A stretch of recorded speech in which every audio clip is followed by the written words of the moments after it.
Ah, Island of Fire. Probably one of the scenarios I played the most when I was a kid.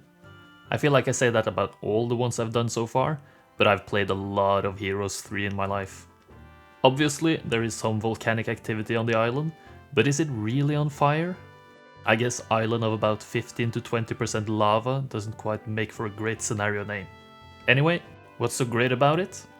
Well, you get to build up a large army in peace and quiet. Just pure city building vibes. No annoying AI to come interfere with the peaceful rampart life. And whenever you're ready to win, you just go annihilate the 40 archdevils on the nearby somewhat fiery island, which is this scenario's only victory condition. Perfect for a kid who would quit whenever the AI would defeat any of my heroes. But we're not here to take it slow, build up a million gold dragons and just absolutely eradicate any trace of devil life in this plane of existence. We're here to blast through this scenario as quickly as elvenly possible. We're here to optimize the bejesus out of this. Hopefully anyway. So how is this done exactly? Let's take a closer look at the map. We start in the northwestern corner. In order to reach the island, we need to pass the blue border guard, take a two-way portal to its subterranean gate, fight our way through the underground, and then come back up to the overworld on the island. The blue Keymaster's tent is guarded by a random tier 2 creature, and the 20 angels next to the two-way portal will always join, which makes it significantly easier to do this quick, fast, and with pace. The angels are not enough, for me at least, to defeat the archdevils, so we need something to boost our combat power. Which is why it's really handy that a random relic artifact is located on this little secluded space. This can be reached either by the spells Water Walk, Fly or Dimension Door, or by boat. Going by boat is much faster when playing on Impossible compared to getting all the resources to build up the Mage Guild, even though the shipyard is located quite far south. It still would take quite a while to sail the boat from the shipyard to this secluded space, so how can it be sped up even more? Well, summon boat of course. So while one hero buys a boat, another one prepares to summon it close to the artifact. But in order to be able to fight our way down to the shipyard, we need the angels, which we also need to fight the artifact guard. And in order to reach the angels, we have to do a few fights as well, so we need some early combat power, which I have just the right idea of how to achieve.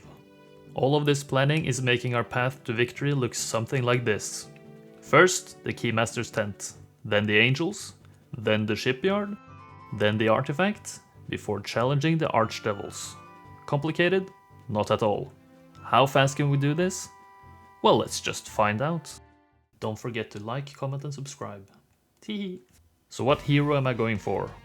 Well, there's only one real option here. Kier, as she has the logistics specialty, saving quite a bit of time on movement heavy maps like this. I did try some Ryle and Diplo strategies to be able to do the bigger fights without the relic artifact, but I didn't get a big enough army through diplomacy to challenge the strategy I ended up using. I go for the gold scenario bonus in order to afford everything I need in the first few days. In order to get my preferred seed with the correct relic artifact, I enter combat against the stone gargoyles southwest of me and then reset twice. My starting army is now absolutely abysmal, but we'll have to make do. Early gold is gotten by taking on the halflings nearby. 30 halflings is absolutely brutal when you only have 23 centaurs, but splitting them into one stacks to stop them from shooting and focusing down my main stack makes it doable. I lose a couple on the first turn, and then on turn 2 I use my power stack of 17 centaurs to start taking out the halfling stacks. Thankfully they're one shot, so I just lose 5 centaurs compared to the 9 auto-combat lost. I then pick up the 2 gold piles and ignore the hidden chest behind the town, which only has a color of conjuring on this seed. Useless for me. The spyglass is also useless, but I need the gold from the chest behind it. I can now afford a new hero, Gem, whose job is to pick up some resources early. I upgrade the centaur stables as well. This is gonna be all my early army, centaur captains. On day 2, I gather my full army, a whole 40 centaur captains. Will take me to the angels in one piece, I hope. I then set course straight for the Keymaster's tent. On the way, my poor centaurs have to take out a bunch of their own kind. A sad day in centaur history. This is not a strictly necessary fight, but it opens up a fast path to the angel. Enticing the opposing centaurs with my 1 stacks, I managed to lose a few less than auto combat did, again. I could probably have lost even fewer with some optimization, but it's fine. I only need enough to survive to reach the angels. The obsidian gargoyle fight is a little bit trickier. I don't think my strategy of blocking in my biggest stack was the smartest move in the history of heroes, but here we are. I eventually just brawl it out against all 4 stacks of gargoyles, trying to limit my losses. Again, I could probably have lost fewer, but as long as I get past the final fight before the angels, it's fine. I visit the tent and then pick up one of the 2 chests to the north, which contains 1500 experience, which levels me up twice, but both of the skill choices are just useless. I only want more logistics. The other chest would just get me 500 experience and no level ups, so I ignore it and set my sights on the serpent flies. I trade the army over to Gem, who takes on the 17 flies. The tactic here is quite simple. Wait with all my units, and then finish with quick combat. The amount of losses doesn't matter as long as I win, and this fight takes forever at the end, so no need to waste time. A whole whooping 10 centaurs are left after all is said and done, which is all I need. Nice. As Gem makes her way for the angels, Kier prepares to head for the shipyard. The 20 angels join, as always, and we've picked up enough gold for another hero. We get Thane, whose job will be to summon the boat and get the mysterious artifacts. We don't have enough gold to get the mage guild, however, so he just chills in town for a day. A slight positioning error leads me to lose a few movement points after picking up the necessary gold, but nothing which will matter in the bigger picture. Splitting the angels into 2 10 stacks, Kier then heads south. After auto combat beats both the beholders and the Pegasi, we finally get a logistics level up. Advanced! Yay! Moving a bit further toward the shipyard, I then build a mage guild, double check I get summon boat, and move Thane into position. Gem transfers the angels over to Thane, before we move to Kier, who then takes out some stone gargoyles, before finally reaching the shipyard guard. Liches. The Liches actually take out an angel in auto combat, so I have to take the fight manually. It's easy enough after waiting on turn 1, and as we all know, Liches get stitches. Yeah, that was horrible. I have just enough wood to buy the boat.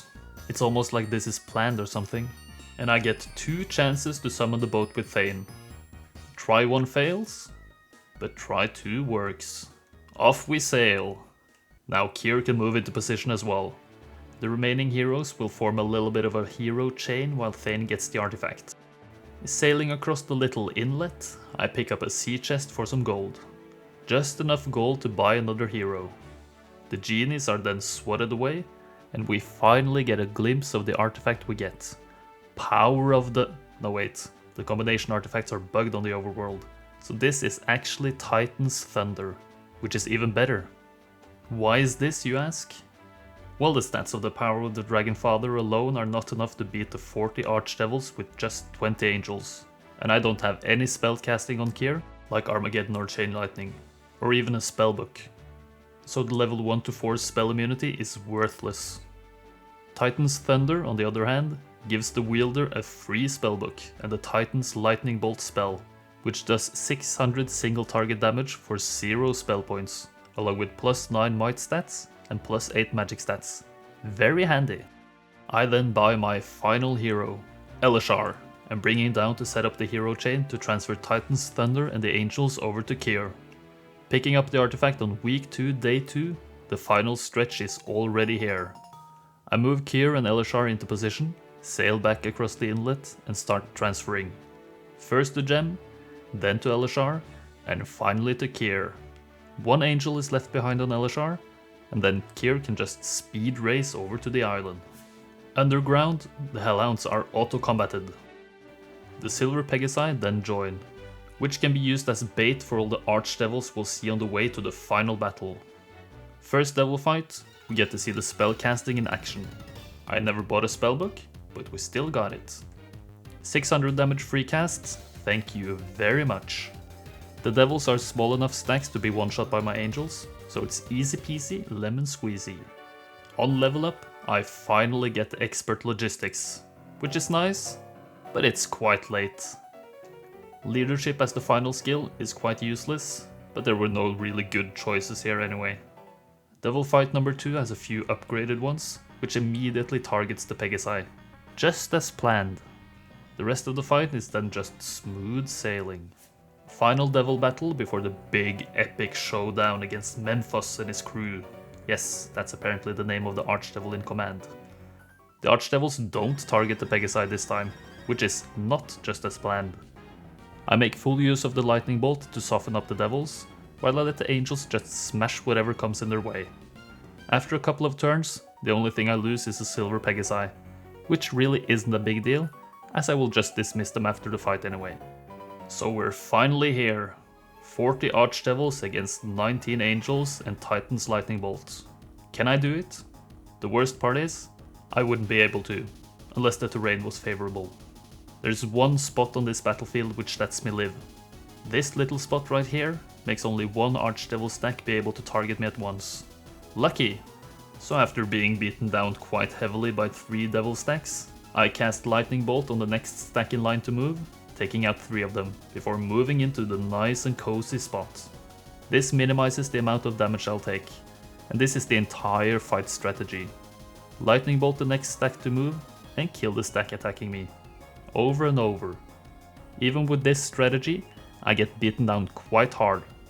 Devils do 50% more damage to Angels, and vice versa, which is very noticeable in this fight.